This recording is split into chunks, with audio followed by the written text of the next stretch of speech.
la venganza de Pausanias.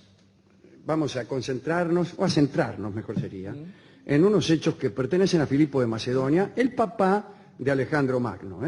Filipo gobernó Macedonia entre el año 356 y el 336 a.C.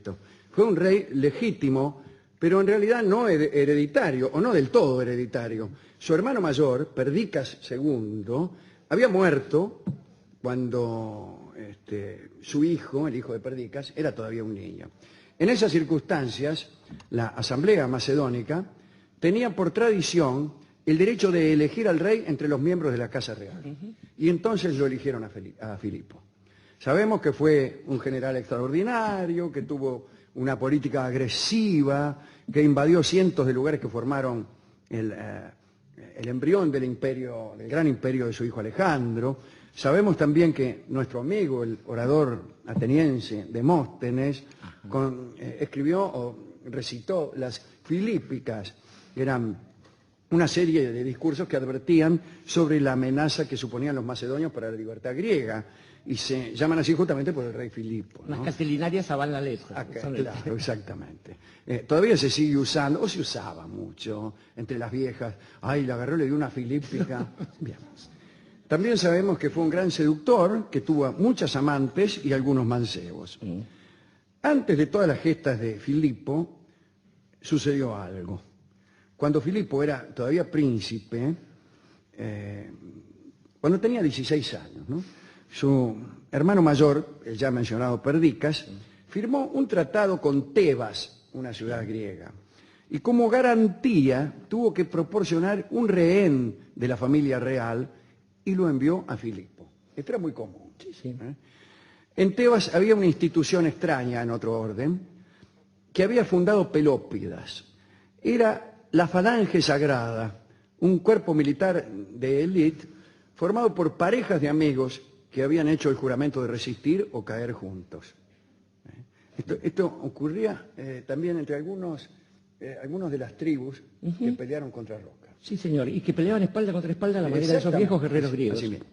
Bueno, ahora bien, Filipo estaba allí, y tratado más como invitado que como prisionero, Filipo formó parte de esa falange, aprendió las artes bélicas con los mejores maestros, y durante esos ejercicios Filipo agregó al amor por las mujeres que ya sentía el gusto por los muchachos, y estos amores le trajeron un problema que ya veremos.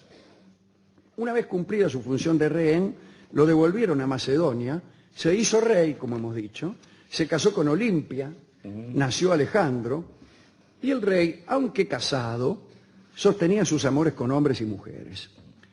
Todas las fuentes coinciden en el amargo resentimiento de su mujer Olimpia, que vivía atenta ante cualquier amenaza que pudiera surgir contra su hijo Alejandro.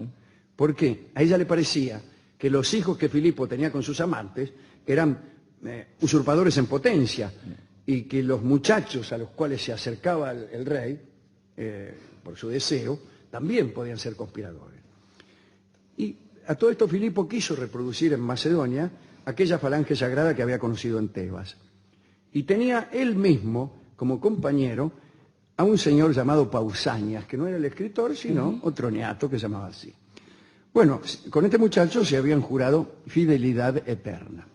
Pero, según cuenta Diodoro, Filipo no tenía la constancia que era propia de la falange, y muy pronto desechó a Pausanias por un nuevo capricho. Vio cómo son los inconstantes. Entonces, Pausanias, imagínense, se enojó muchísimo. ¿Con quién voy a pelear ahora? Claro. Y durante una borrachera se encontró justamente con el capricho de Filipo, este nuevo amigo que tenía Filipo.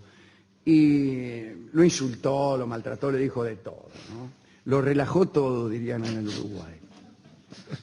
Y este muchacho se ofendió tanto, el nuevo capricho, que dejó un mensaje de despedida, y a la mañana siguiente, mejor dicho, no a la mañana siguiente, en la siguiente batalla, en aquel tiempo había batallas toda la semana. Todo el tiempo, parecía el fútbol. Marchó directamente contra el enemigo y fue a buscar la muerte y la encontró. Otro noble llamado Átalo, que era pariente del muerto, de Capricho, organizó un castigo para Pausanias, que era el que había insultado a Capricho. y lo invitó a una fiesta, lo hizo emborrachar y unos amiguetes de Átalo lo molieron a palos. Pausanias se recuperó y, como siempre estaba interesado en volver a ser compañero de Filipo, lo fue a ver y le dijo: oh Filipo, mira lo que me hicieron, me han molido a palos, véngame. Pero Filipo, que estaba resentido porque este hombre había insultado a Capricho y lo había obligado a matarse, le dijo que lo más que podía hacer por él es darle un ascenso y un puestito en la guardia. Pausanias aceptó. Parecía que la disputa estaba saldada. Alejandro, que entonces tenía 13 años, oyó esta historia. Pasaron los años, Filipo se enamoró ahora de una dama y repudió de arriba abajo a su esposa Olimpia y preparó una nueva boda. Pero esta muchacha que se iba a casar con él era sobrina del mismo Átalo que se había vengado de Pausanias moliéndolo a palos.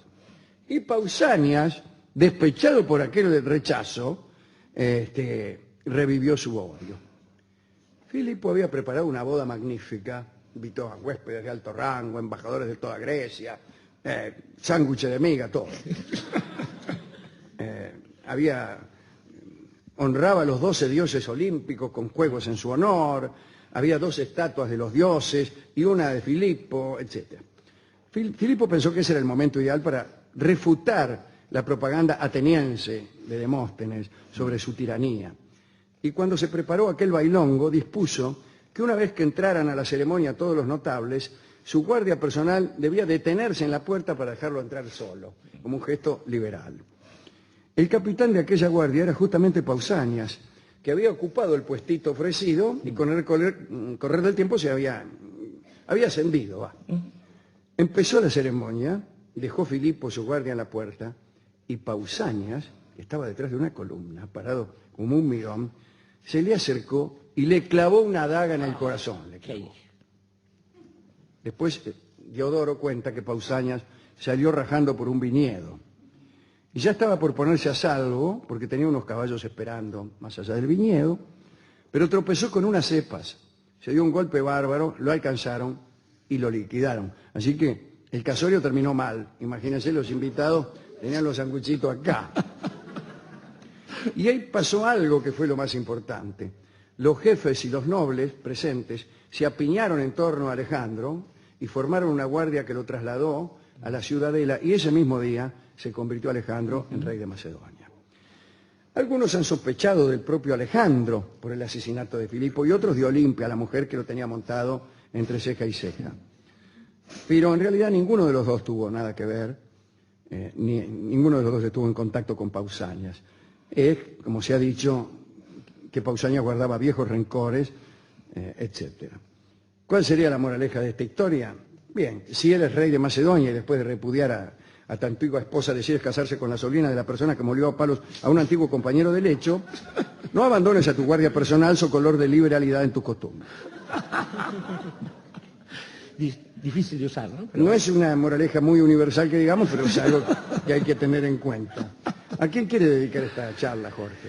A ver, se hace cuesta arriba pensar en alguien, Alejandro, en esa historia de traiciones y miserias, pero permítame, dado que es un día bastante particular, hoy dedicársela a una chica que es hija de otro amigo de este programa, un tal Zeus, y de Mnemosine, si no me equivoco, la chica se llama Clio, ¿no? Y él no es otra que la musa de la historia.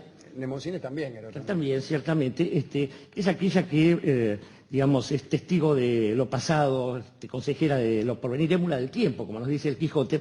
Digo sobre todo porque en un día como hoy, en que la patria recuerda tristemente la operación de unos traidores y miserables, de asesinos cobardes, ciertamente, que supieron tener su bautismo de fuego bombardeando la Plaza de Mayo, me parece interesante pensar que no hay mejor verdugo para esos miserables que la propia historia. Esa es la que les dice finalmente, no te perdono más. Y no te perdono más es el tango que escucharemos ahora, que cantamos mucho nosotros aquí, y ahora lo escucharemos en la versión de Agustín Irusta, como integrante del trío argentino. Irusta, Fugasoy de Mare. Pero canta solamente Irusta aquí. Adelante.